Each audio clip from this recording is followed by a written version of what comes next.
동방의 이솝우화라고 불린 백유경은 98가지의 우화로 꾸며진 비유 경전이다. 인도의 승려 상가세나의 저술로 알려진 샤타바다나 수트라를 492년 그의 제자 구나브리티가 한역해서 백유경이라고 이름 붙였다고 한다. 백유경에서는 재미있고 쉬운 비유를 통해 불교 가르침의 진수를 전한다. 총 4권으로 구성된 백유경은 100가지 우화를 모은 것이었지만 후대에 2가지가 소실되면서 현존하는 경전에는 98가지 우화로 구성되어 있다.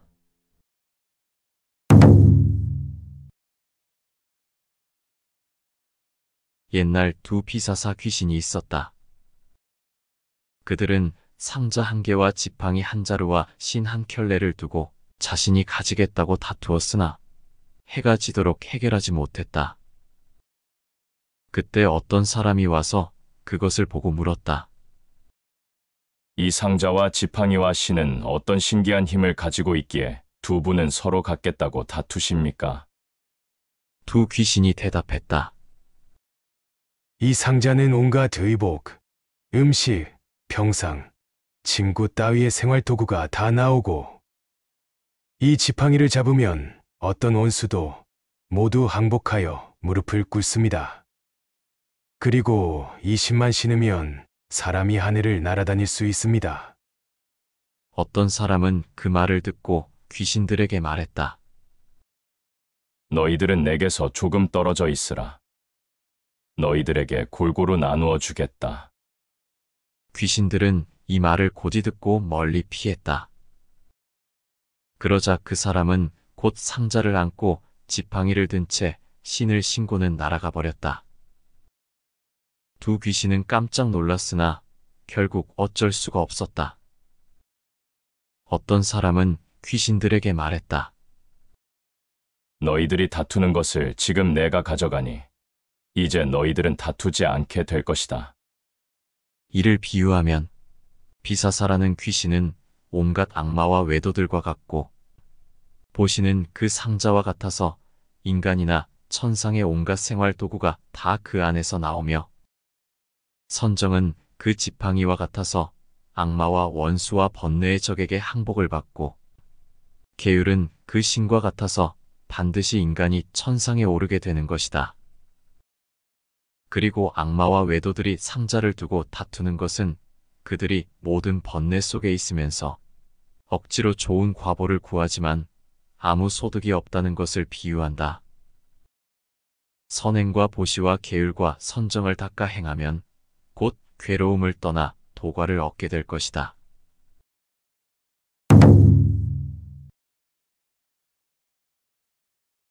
어떤 장사꾼이 일꾼 2명과 함께 낙타를 타고 행상하는데 갑자기 낙타가 죽었다. 낙타 등에는 보물과 비싼 모직물, 갖가지 잡다한 물건들이 많이 실려 있었다. 낙타가 죽자 장사꾼은 낙타 가죽만 벗겨서 두 일꾼에게 말했다. 낙타 가죽을 잘 보살펴 젖거나 썩게 하지 말라. 그 후에 비가 왔다.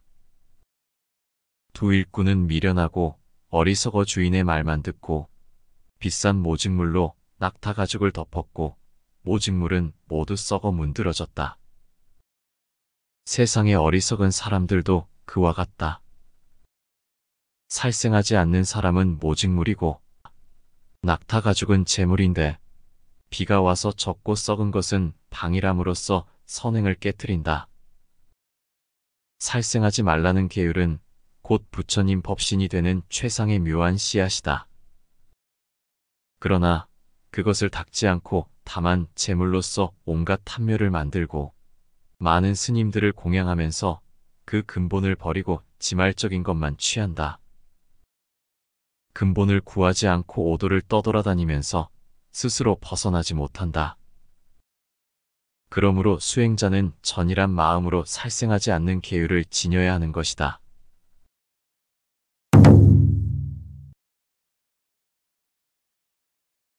어떤 사람이 커다란 돌 하나를 갈고 있었다. 오랜 세월 동안 부지런히 공을 들여 갈아서 조그만 장난감 소 하나를 만들었는데 들인 공이 매우 많은 것에 비해 얻은 것은 아주 적었다. 세상 사람들도 그와 같다. 큰 돌을 간다는 것은 부지런히 애써 공부하는 것이고, 조그만 소를 만들었다는 것은 명예를 위해 서로 시비를 따지는 것이다.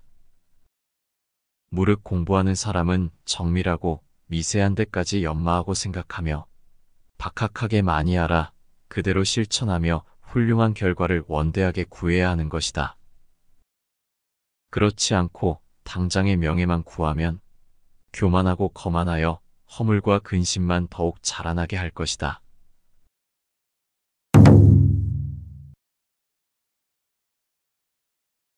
어떤 사람이 배가 고파 7개의 떡을 준비했다. 그러나 떡 6개를 먹을 때까지는 괜찮았는데 떡 반 개를 더 먹으니 배가 불렀다. 그는 화가 나 후회하며 제 손으로 자기를 때리면서 이렇게 말했다. 내가 지금 배부른 것은 이 반 개의 떡 때문이다. 앞에 이미 먹은 6개의 떡은 괜히 허비한 것이다. 만약 이 반 개만으로 배가 부를 수 있다는 사실을 알았더라면 이것부터 먼저 먹었을 것이다. 세상 사람들도 그와 같다. 본래부터 즐거움이란 있을 수 없는데 어리석고 뒤바뀐 생각으로 제멋대로 즐겁다는 생각을 한다. 그것은 어리석은 사람이 반 개의 떡만으로 배부를 수 있다고 생각하는 것과 같다.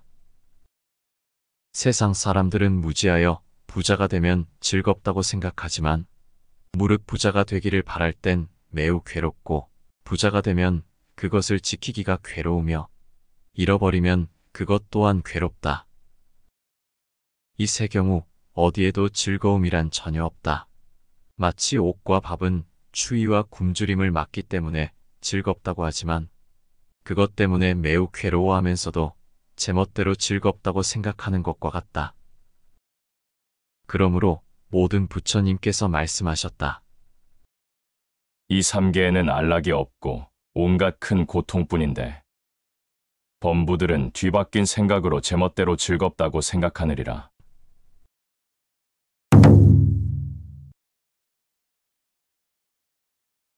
한 주인이 멀리 길을 떠나면서 일꾼에게 분부했다. 너는 문을 잘 단속하는 것은 물론이고 나귀를 메어 놓은 줄을 잘 살피도록 하라. 그 주인이 떠난 뒤 때맞추어 이웃집에서 풍류놀이를 즐기고 있었다. 그 일꾼은 그것이 보고 싶어 가만히 있을 수가 없었다. 그래서 문을 밧줄로 메어 나귀 등에 싣고 이웃집으로 갔다. 일꾼이 나간 뒤에 도둑이 들어 집안의 재물을 모두 훔쳐갔다. 주인이 돌아와 일꾼에게 물었다. 재물을 모두 어쨌느냐? 일꾼이 대답했다. 주인님께서 저에게 문과 나귀와 밧줄만 부탁하셨으니 그 밖의 것은 제 알 바가 아닙니다. 주인이 다시 말했다. 너에게 문을 지키라고 당부한 것은 바로 재물 때문인데 재물을 모두 잃었으니 그 문은 어디에 쓰겠느냐? 나고 죽는 것에 사로잡힌 어리석은 사람이 애욕의 노비가 되는 것도 이와 마찬가지이다. 열애께서는 항상 훈계하셨다. 육근의 문을 단속하고 육진에 집착하지 말고 무명의 나귀를 지키고 애욕의 밧줄을 잘 살펴보라. 그런데 비구들은 부처님의 가르침을 받들지 않고 이양을 탐하여 구하고 거짓으로 청백한 채 하면서 고요한 곳에 앉아 있다. 그러나 마음은 흐르고 치달려 5가지 쾌락에 탐착하여 빛깔과 소리와 냄새와 맛에 홀리고 어지럽혀진다. 무명이 마음을 덮고 애욕의 밧줄에 얽매이며 바른 생각과 깨달음의 마음과 도품의 제보를 모두 잃고 마는 것이다.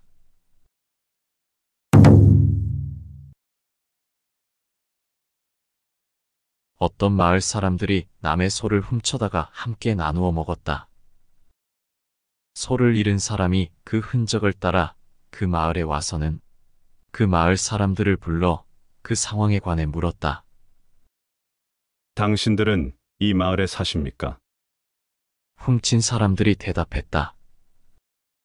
우리들에게는 마을이 없습니다. 다시 물었다. 당신들 마을 복판에 연못이 있는데 그곳에서 소를 나누어 먹지 않았습니까? 연못이 없습니다. 연못 옆에 나무가 있지 않습니까? 나무가 없습니다. 소를 훔칠 때 이 마을 동쪽에 있지 않았습니까? 동쪽이 없습니다. 소를 훔칠 때 한낮이 아니었습니까? 한낮이 없습니다. 비록 마을이 없고 나무는 없다 하더라도 어떻게 천하의 동쪽이 없고 시간이 없단 말입니까? 당신들은 거짓말을 하는 것이니 당신들 말은 전혀 믿을 수가 없습니다. 당신들이 소를 훔쳐 먹지 않았습니까? 소를 훔쳐 먹은 마을 사람들은 어쩔 수 없이 사실을 고했다. 사실은 먹었습니다. 계율을 깨뜨린 사람도 그와 같아서 자기의 죄를 덮어두고 드러내려 하지 않지만 죽어서 지옥에 들어가면 여러 하늘의 선신들이 천안으로 보기 때문에 덮어 감출 수 없는 것이다. 마치 소를 잡아먹은 사람들이 끝내 속여 버틸 수 없는 것과 같다.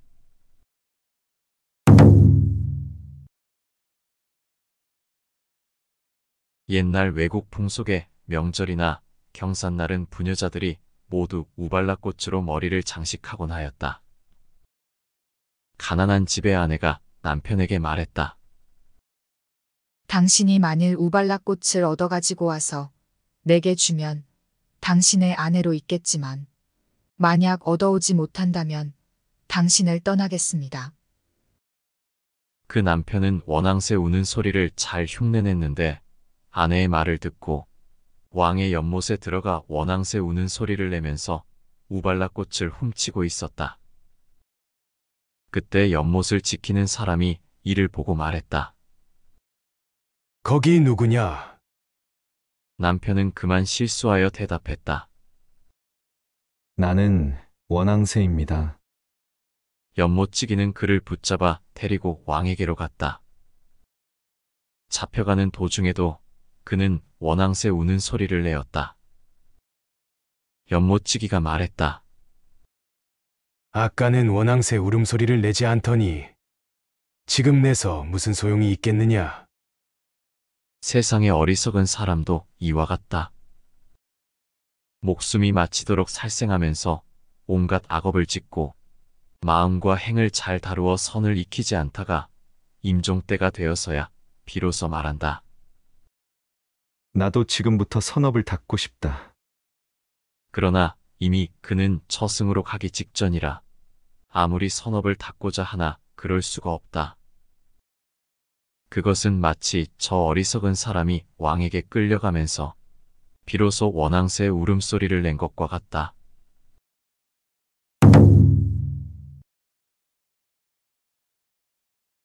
어떤 여우가 나무 밑에 있었는데 바람이 불어 나뭇가지가 부러져 여우의 등 위에 떨어졌다. 여우는 그 길로 나무를 쳐다보지 않고 그곳을 떠나 들녘으로 달아났다. 날이 저물어도 여우는 돌아오려 하지 않았다. 여우는 멀리서 바람이 불어 큰 나뭇가지가 아래 위로 흔들리는 것을 보고 말했다. 나를 다시 나무 밑으로 오라고 부르는구나. 어리석은 제자들도 그와 같다. 집을 떠나 스승에게 배우다 조금 꾸지람을 들으면 곧 달아난다. 그 뒤에 나쁜 벗을 만나 끝없이 번민하다가 비로소 스승에게 돌아가는데 이와 같이 오고 가는 것을 어리석고 미혹한 것이라 한다.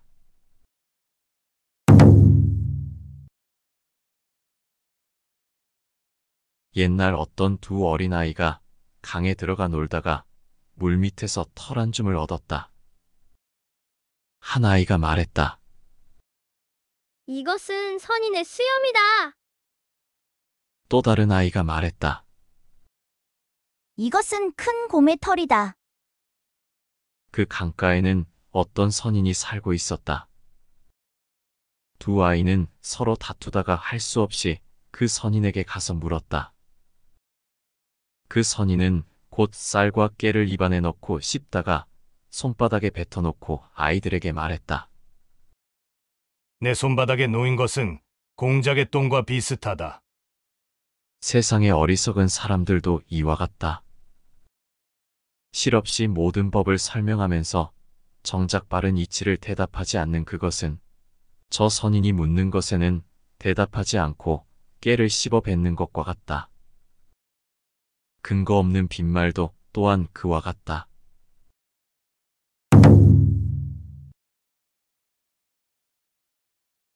어떤 사람이 갑자기 꼽추병에 걸려 의사를 찾아갔다.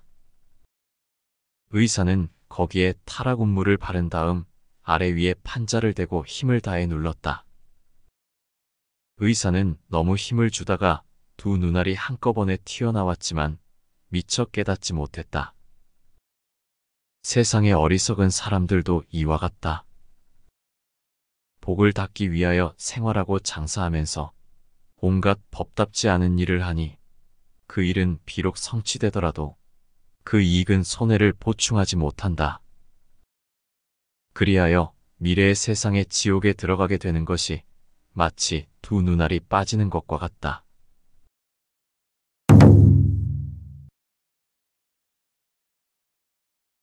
다섯 사람이 몸종 하나를 샀다. 그 중에 한 사람이 이 종에게 말했다.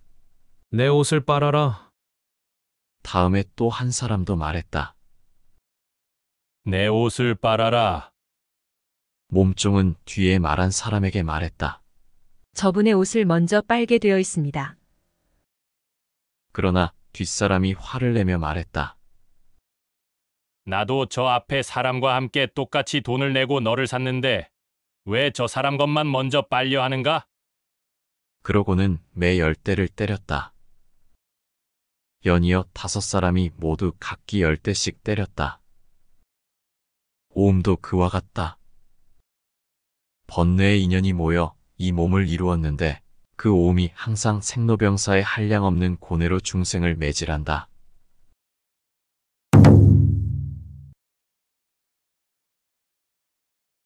왕은 돈 1000냥을 주기로 약속하고 어떤 악사에게 음악을 연주하게 했다. 연주를 끝낸 악사가 왕에게 돈을 요구했다. 그러나 왕은 주지 않고 말했다. 내가 아까 음악을 연주했지만 그것은 한낱 내 귀만 즐겁게 했을 뿐이다. 내가 너에게 돈을 주겠다고 한 것도 내 귀를 즐겁게 한 것이다. 세상의 과보도 그와 같다. 인간이나 천상에서 비록 조그만 즐거움을 받더라도 그것은 실속이 없어 덧없이 멸하고 또한 오래 머물지 못하는 것이 마치 저 공허한 음악 소리와 같은 것이다.